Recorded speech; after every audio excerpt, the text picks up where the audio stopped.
They say that if you practice law long enough, eventually you'll find a case that'll break you.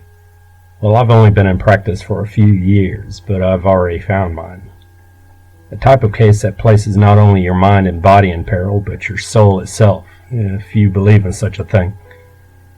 It all started about a week ago when I was assigned the representation of one Turner Doane, an elementary school custodian accused of slaughtering 3 people here in rural Pennsylvania. I'm going to stick with people for purposes of this account, though my subsequent investigation calls that designation into question. What I'll say for now is that the victims are no longer in their graves. Leave it at that. They were corrupted, is how Turner himself plainly described it. I had to eliminate them. They were taking over the whole damn town. That's what he had said the first time I visited him at the tiny county jail, where murderers get mixed in with drunken brawlers, spousal abusers, and small-time drug dealers before they are processed through the state and sent their separate ways. I was assigned the case in my role as local public defender. Said another way, Turner couldn't afford a private lawyer, so he was assigned to me. Knowing what I know now, I do believe he assaulted 3 individuals, though I do not believe he had the necessary mens rea to commit the crime. Plus, murder requires, actually killing someone. Turner told me that he served as night janitor at Redacted Elementary since graduating from a local high school in the mid-90s. He described himself as a loner, someone who preferred working in the shadows. He described the night of the massacre as follows. He was working the night shift when he decided to hoof it to a local 24-hour convenience store to buy a pack of smokes and a cup of coffee. This was a normal routine for Turner, or at least it had been since he had lost his car in his divorce. Not to my wife, he had explained, to my divorce lawyer. Only way I could afford her. Turner said he had planned to walk to a store outside town limits on this particular night. I already knew then that plenty of people weren't acting right, he explained. Something foul was in the air. Even the children were acting different when I worked the day shift. It's like they weren't even kids anymore. He said he locked up the school at around 3 a.m. and cut through the town's church graveyard on the way out of town. Something he said he didn't find creepy because he had done it so often, and because he was used to being alone at night, given his line of work. Like a vampire, he said. He preferred the night. When he reached the entrance of the graveyard, he heard a loud, shrieking sound. At first, he thought it was a coyote or some other type of nocturnal creature, but he could soon make out a woman's voice screaming, "I've changed my mind. I've changed my mind. Oh God, let me go." Turner said he next heard another voice, a deep male voice that seemed almost inhuman. "You offered to spill the blood," the voice said, "to walk forever with your daughter. There's no going back now." At least that's what my case notes said. Not that I believed Turner's story when he first told me all of this. Turner claimed he then rushed toward the voices, where he found 3 locals crouching over a 30-ish woman, a local teacher. The aggressors were the town's mail carrier, the middle school's bus driver, and a Catholic priest. I know. It sounds like the build-up to a joke, right? Turner said it seemed the priest was in charge, as he held a long, sharp Kaiser blade in his hand. One of them had already slit her throat, and were allowing blood to drip into a chalice-like cup held up by the bus driver, a local named Pam Harper. "To Eden," the mail carrier said. "The return to Eden," the priest countered. They apparently took turns drinking from the chalice, and the priest chided the bus driver. "Make sure you save some for the master. You know we must tithe." Holding the whimpering woman down, they began to bite at her bare skin, drawing blood and sucking it up as though they were leeches. "It was disturbing as hell," Turner said, fidgeting in his seat something fierce. "My God, it was evil. Evil in its purest form. And I don't need my notes to recall that much. I could still remember Turner's disgusted face as he said it, the way his fingers gently traced the jail library books that were set out before him on the rickety wooden table. "So I did what any rational person would do," Turner said. "I pulled out the little handgun I kept with me should anyone sneak into the school at night, and I blasted them suckers." "Literally suckers," I said, but Turner wasn't amused. "Don't tell me you've never dealt with the occult before," he said, grimly serious. "Practicing out here in the sticks?" "The odd ritualistic murder or two," I said, "but literal vampires? No, that would be a first." "These weren't vampires," Turner said. "At least I don't think. Not yet, anyway. More like vampires' helpers." I asked Turner how, if all this were true, the woman who had been sliced open had communicated an entirely different story. "You are aware that Stephanie Daniels told the police she was performing a prayer for her deceased daughter when you came out of nowhere, guns a-blazing?" "Yes," Turner said. "Of course I know what she said, and I know how it looks. But something must have changed in her by the time I flagged down the county sheriff. Whoever or whatever else was waiting out there must have speeded up her transformation." He claimed it wouldn't be the first time that his tiny town had been slowly converted into a town of monsters. Vampires, or something vampire-like, to be precise. He described chronic absenteeism at school and work, abrupt personality changes, strange disappearances and reappearances, missing bodies, desecrated graves. I asked him why he didn't inform law enforcement before the night of the so-called massacre, and he insisted that the local police were among the first to be converted. At any rate, he didn't think any other law enforcement would believe the conspiracies of some middle-aged janitor. Said that half the time he had a hard time believing himself. "Unless you're trying to plead insanity," I told him, "your story isn't going to go over very well with the jury of your peers."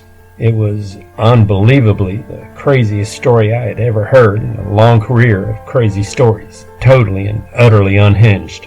"Go there," he insisted.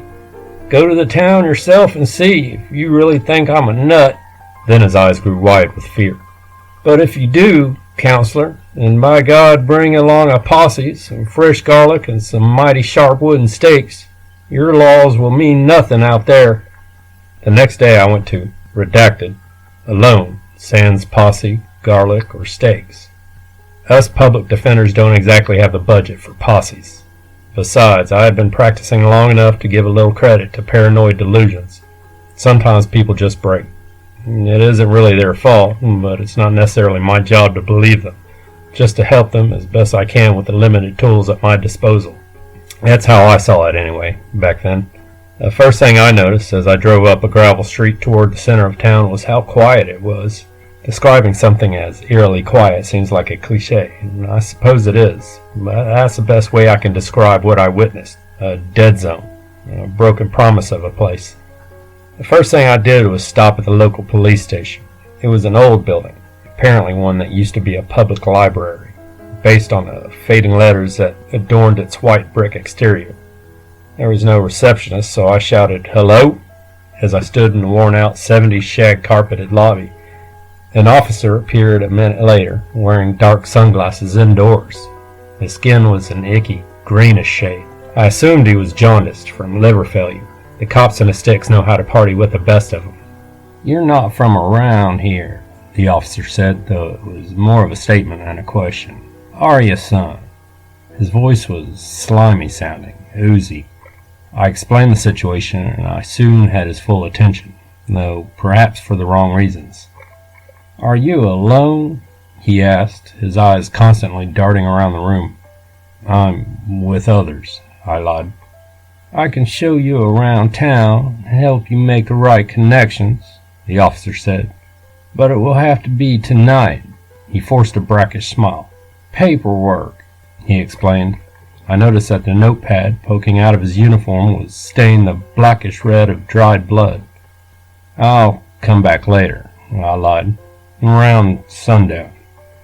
The officer asked me to wait a moment before I left, but by then I was already backpedaling out of the station.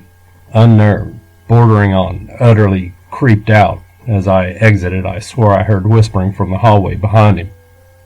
"He knows," was what the whispering sounded like. "He knows." But by then I felt more than a bit jittery, if not outright fearful. But I decided to carry on with my investigation. It's not that I'm particularly brave, just that I've seen a lot of strange things in my job. I don't have the energy to get into it now, but needless to say, public defenders deal with all kinds. I say this because I'm sure you now doubt the veracity of this tale, as I originally doubted Turner Jones, but maybe this world is a bit weirder than we're given to believe. Despite my unease, I decided to visit Stephanie Daniels, the woman who apparently came back from the dead, or at the very least recovered from a slit throat in record time. She lived, or perhaps now it was unlived, in an old Victorian off of Main Street.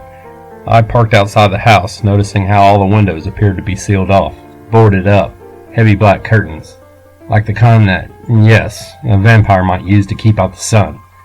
I noticed a similar effect in some of the other local houses, as though, redacted, we're an Alaskan town besieged by 24-hour daylight, rather than just another rural community in good old Pennsylvania.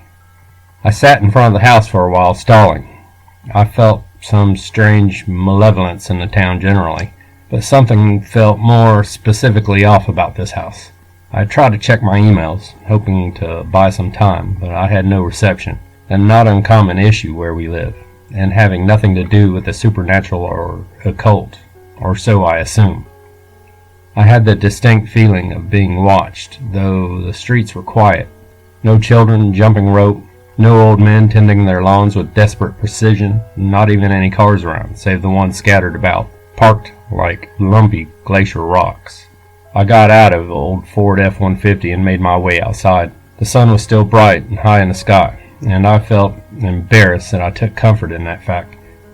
I climbed a few porch steps, which were as soft as butter, and inched my way to the front door. I knocked 3 times and rang the doorbell for a good measure. Then I waited, and waited, but nobody answered. In the driveway was a freshly polished green Subaru. I walked around the back of the house to find a clothesline stuffed with bed sheets and clothes stained a blackish red. I tried the front door again with no answer, and with a morbid sensation of fear gripping me, made my way back to the truck. A few moments later, I was turning into Main Street when another truck crashed into the passenger side of my vehicle at full impact. No airbag went off, because my truck was too old for such safety measures. A true classic.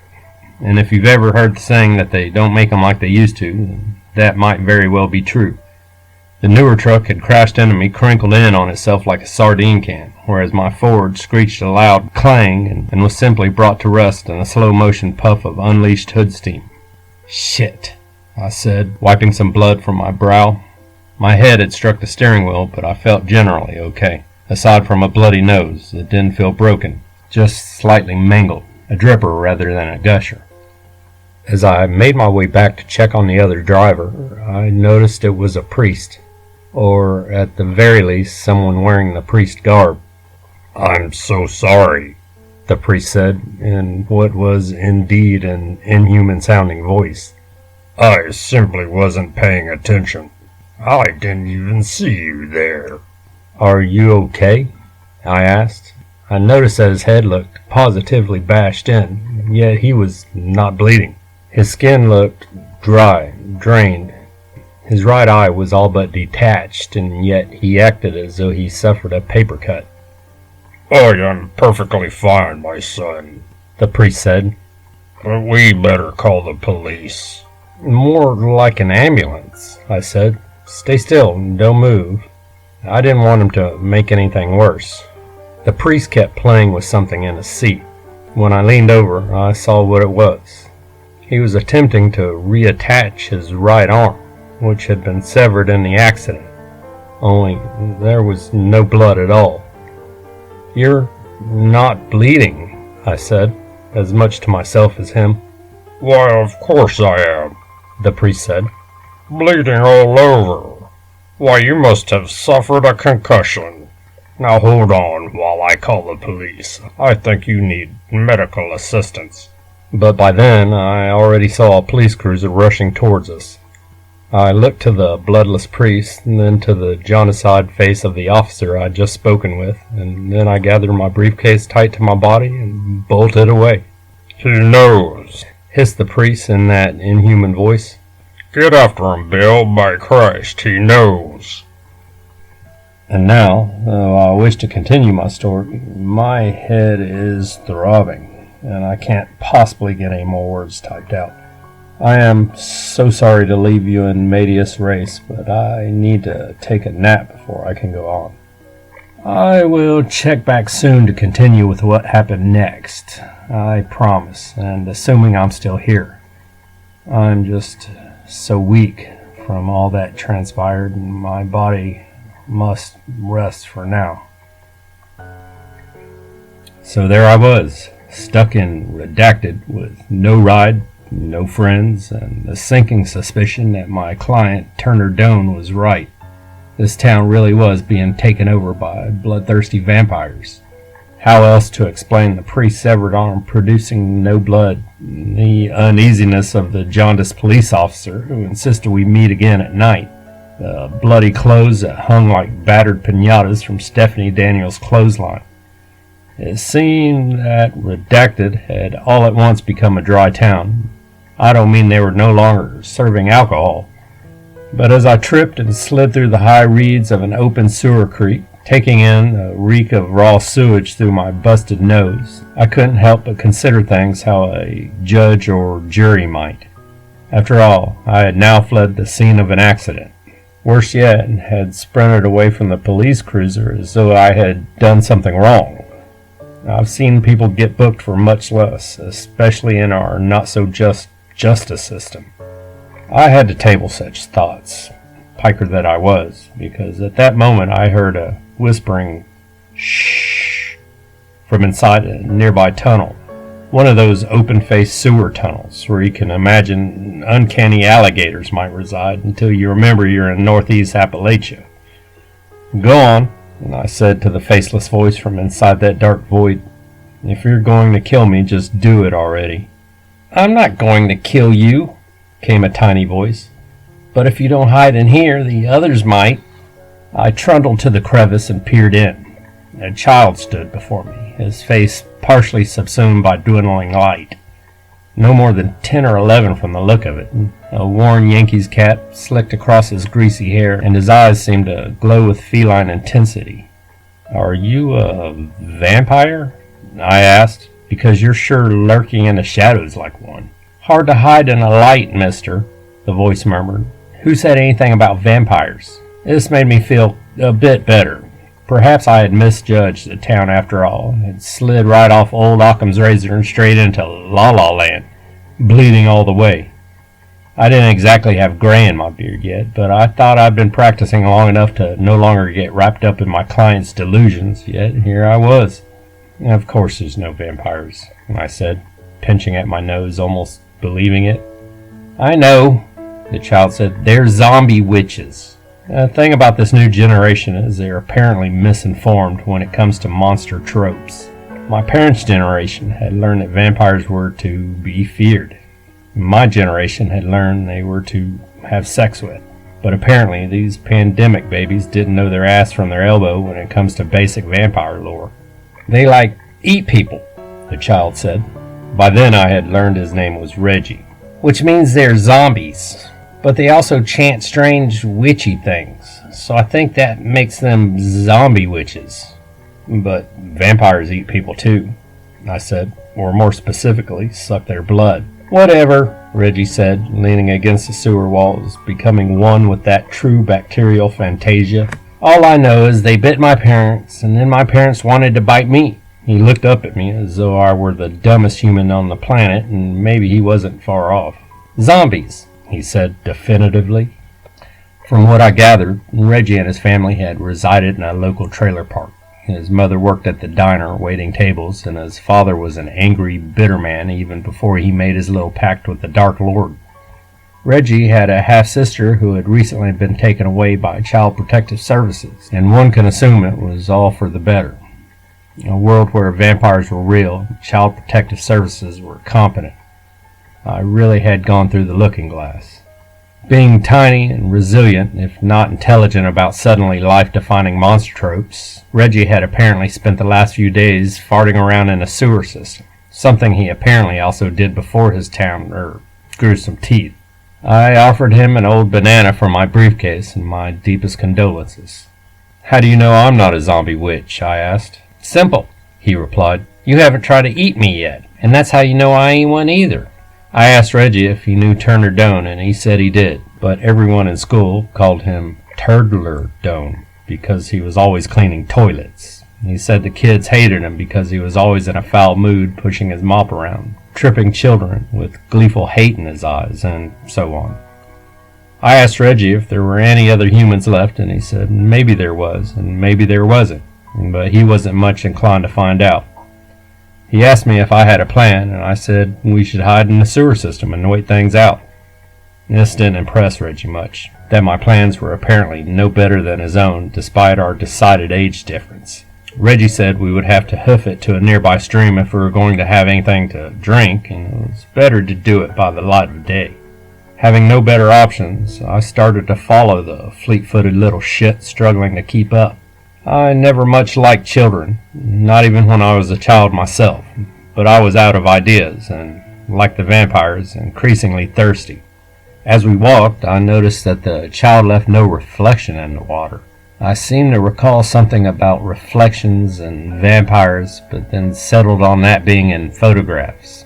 By then I was feeling a bit groggy from the head trauma, and the boy was too fast to get a good look, so I kept following.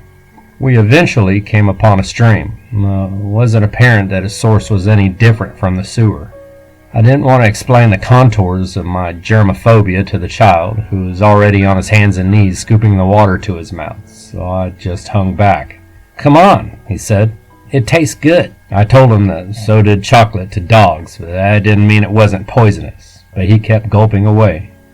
The banana I had given him was still in his pocket. I would have assumed he would have scarfed it down straight away. I felt a twinge of fear shivering up my spine, and then I felt like a giant dork for fearing a 90-pound child. If I had a significant other, I thought, they really would be embarrassed at how callow I was feeling. I walked toward the boy to see if I could make out a reflection when he wheeled around on me and started slurping up the blood from my nose. I pushed him off of me and stared in disbelief as Reggie, or what used to be Reggie, licked my blood from his fingers. I hadn't noticed before how green he looked in the light. "I can't bite," Reggie said. "My big teeth haven't grown in yet. I can only drink the blood of lamb." "So I suppose that makes you a zombie witch?" I asked. "No," Reggie said. "You were right all along. I'm a vampire." He started screaming. "He's here! He's here!" My heart racing with fear, I flung little Reggie into the stream and cut my way up and away from the water, darting through old-growth forest and wishing I'd kept up with my law school cardio routine. "He's getting away!" Stupid little shit, Reggie screamed behind me. But then I was, inexplicably, back in Stephanie Daniels' backyard, unless there happened to be another Victorian with blood-stained clotheslines. And in this town, I couldn't exactly rule that out. I climbed in through a basement window and slinked my way into a crawl space. There, I tried my phone again, but I still had no reception and was also running distressingly low on battery. I used the flashlight app and saw that the basement looked like a kid's playroom had just exploded. Stuffies and dollhouses and even a tiny little porcelain white crib. There was also a coffin-shaped pine box that I dared not open, one too large for a child of normal proportions. Everything else seemed right out of a nursery. That's right, I suddenly remembered. Stephanie Daniels had wanted to join the Vampy cult so she could be with her dead daughter. Turner had said the Vampy crew had been meeting at her daughter's gravesite. The police report indicated the child had died a couple of years earlier from severe pneumonia. I tell you, there's evil in this world down to the microscopic level. These thoughts were interrupted by a creaking sound upstairs, that of a chair rocking. I tiptoed my way to the top of the stairs and found the basement door cracked ajar, just an inch. Outside in the living room I could make out Stephanie Daniels. I recognized her from her case file photos, rocking a pale toddler. In her hand was a clear baby bottle, with which she was feeding to the child. The baby bottle was filled not with milk or formula, but with the black-red blood. The child suckled on the nub of the bottle greedily, hissing and writhing in delight. She was all but a skeleton. I'm not sure what type of curse gave her human form at all. By any normal biology, the child should have been nothing more than a skeleton sporting a creepy tuft of hair. Stephanie was humming some mesmeric-sounding nursery song. I didn't recognize the tune. Perhaps the vampires had their own music catalog. La-fa-la-do-la, Stephanie cooed, a cursed chant to my ears. Across her neck was a long, blistering, fresh scar. Turner was right. She had been stabbed. How had the county sheriff missed that? The report indicated Stephanie had no signs of lesions or trauma of any kind. It must have been my weariness. I'm not sure what else could have done it, as I'm really not one for a death wish, but at that moment I swayed ever so gently and bumped my still bleeding nose against the basement door. Immediately, Stephanie's eyes darted to the door jamb, and my stupid face. "I didn't know we had a visitor," she said to the child. She spoke with the soothing yet creepy voice of a dental hygienist about to dig into an inflamed gum. "May I please ask what you're doing in our house?" she said. I pushed open the basement door, more out of curiosity than any latent bravery. "For Christ's sakes," I said, pointing to the bottle, "you've made an abomination of your daughter." "For Satan's sakes," she said, "you've made an abomination of yourself." Stephanie Daniels, or what had become of her, strapped on one of those icky baby carriers that go around one's shoulders to keep the hands free. She took her time in doing so. Meanwhile, Skelebaby slurped at the bottle, which she had now held tightly in her own desecrated little claws. "I don't believe we've met," Stephanie said. "Even if we did, I doubt you'd recognize me now. It's been a busy few days, hasn't it, little Aurora?" she said to her daughter. She stared up at me and winked, a soulless facial twitch from her gaunt face. "I'm a lawyer," I said, as though I owed her an explanation, and I felt in a way that I did, having broken into her house. She giggled. "A lawyer?" she repeated. "Then come join us. Clearly, you're meant to play for our side." She moved toward me. I flashed my cell phone at her, flashlight app blazing. "Ow!" she said, turning away at my steel attack, but laughing too, as though at the ridiculous of it all. That's when my cell phone died. She lunged at me, and this time I tripped over my own shoes, then fell down the flight of hard gray basement steps. She laughed at the top of the stairs as though this were a mere theater, a Saturday Night Live cast member throwing themselves over a cardboard sofa. Despite the fall, I wasn't in very much pain. I had sort of caught myself against the railings a few times on the tumble, and one strength I've always had is I'm quite hard-headed. I laid in a messy heap at the bottom of the stairs. Then I gathered myself together and slipped out the window I had entered, back into the purifying light of a now descending sun. Rosy red, glimmering. And there's hope in the sun, even if it's capable of burning our eyes out. As I ran away, I could hear Stephanie and little Aurora screaming into the basement and tearing their way through the dead nursery. I didn't wait for them to see I'd escaped. But I write these words while lightly sedated at a local hospital and gathering my strength to tell my story in full, considering one last attempt to prove that neither Turner Doane nor I suffer from any form of hysteria. "You had been in a car accident," the sheriff said. "You fell down a flight of stairs. Of course your ability to discern reality is somewhat impeded." I so want to continue with what happened, but as before, the telling makes me weary. As the various meds act and counteract in my system and the nurses come and go, checking my vitals and working to ensure I don't try another jailbreak. Before I go on and on typing, a laptop is any good lawyer's weapon of choice, but I fear this is where my fingers must stop their typing. For now. Toward the end of my first meeting with Turner Doane, he had told me that being attacked by vampires wasn't the worst thing that happened to him during his ordeal. It was not being believed by regular old humans that really got to him. "The way you're looking at me right now," he had said, "as though I'm crazy, when you know I'm not." And now I can relate, as I sit here in the hospital, being watched over with dutiful indifference, as though I'm some lonely senior in a nursing home. But I digress. I don't have time to digress. I have to get out of here. I need to get back to Redacted with garlic and steaks, like I should have done the first time.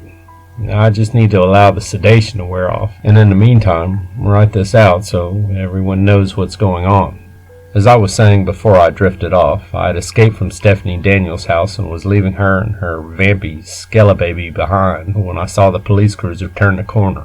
Gunshots blasted against the cruiser from one of the boarded-up houses, but everyone knows guns have no effect on vampires. All it did was help to slow down the cruiser some and give me hope that the town has not yet turned 100%. Across the street, I could see the priest walking about, carrying his own right hand as though it were a mallet.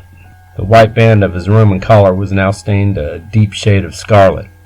I was walking about in some sort of stupor, my nose bleeding, and my legs failing from my fall down the cellar stairs. Behind me, Stephanie Daniels appeared on her front porch, Skelebaby still in its carrier, holding its blood bottle close, as a mantis does its decapitated lover. My body writhed in panicked fear. Hopeless. "Counselor," the jaundiced cop said, stepping out of his parked cruiser, "it would appear you've been breaking some of our laws." He took out a citation book as though he were a statey about to nail me for speeding. Whoever was shooting from the boarded-up house lit the officer up with a spray of bullets, but no blood was forthcoming from the cop, who merely shook like a wet dog. "Oh, Lady Wilcox," he told Stephanie as though they were ordering an office lunch, "we'll take care of her next." I looked up at the magnificent sun as it descended behind the surrounding hills and cast its final rays of dying light upon the desecrated mountain town. I was surrounded and much too tired and slow to make another run for it. I would have to use the only tool I ever had, the power of persuasion. "Listen, I'm only here because I'm Turner Doan's court-appointed public defender," I said. "He was saying some crazy shit about this place, so I wanted to investigate. Now I know he was lying," I continued, "because obviously this place is far more messed up than he let on." "The master was a barrister once," the officer said in an even tone, "in a former life, so to speak, London." I sat down on the curb, allowed my new companion's hungry eyes to take me in. I saw them lick their chops at the sight of the blood still dripping from my nose. Maybe it was broken after all. I awaited the onslaught, saying a silent prayer to a God I only half believed in. "What is it you want?" I asked. "World domination? To simply be left alone?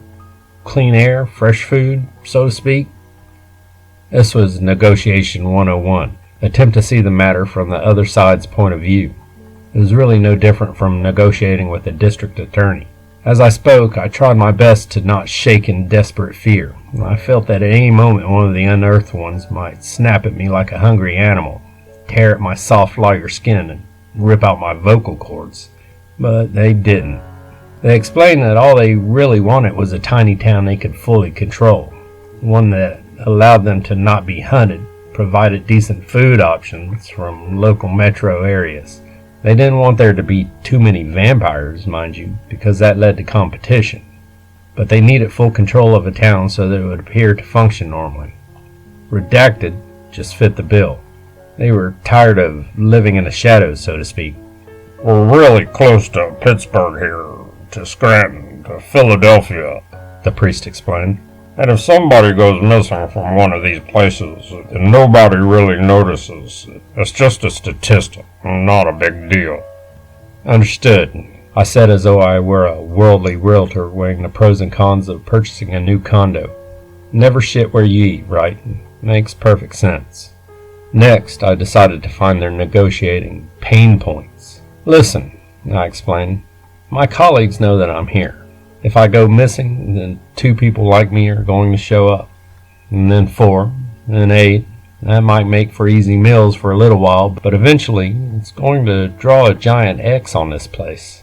But if you let me go, then I promise I'll never say a word about this town's little secret. I get to live, you get to live in peace in your beautiful little town.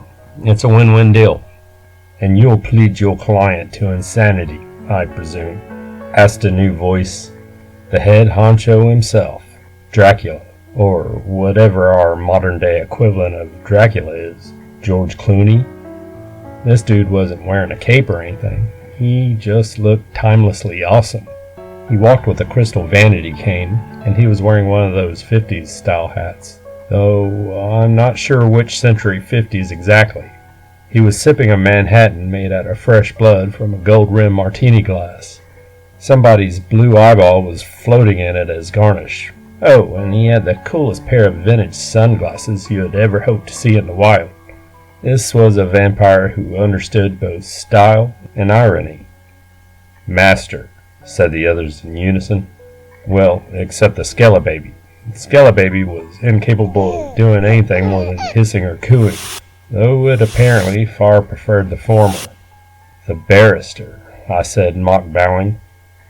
He explained that he had heard my proposal and that he found my predicament most interesting. "But what assurances do we have that you wouldn't open your flabby mouth?" I sat down, shaking in fear, my mind sharp with thought. And then it came to me, an idea so stupid, so lawyerly, that it might just work. "I'll sign you all up as clients," I said. "And I can't repeat what I saw because of attorney-client privilege."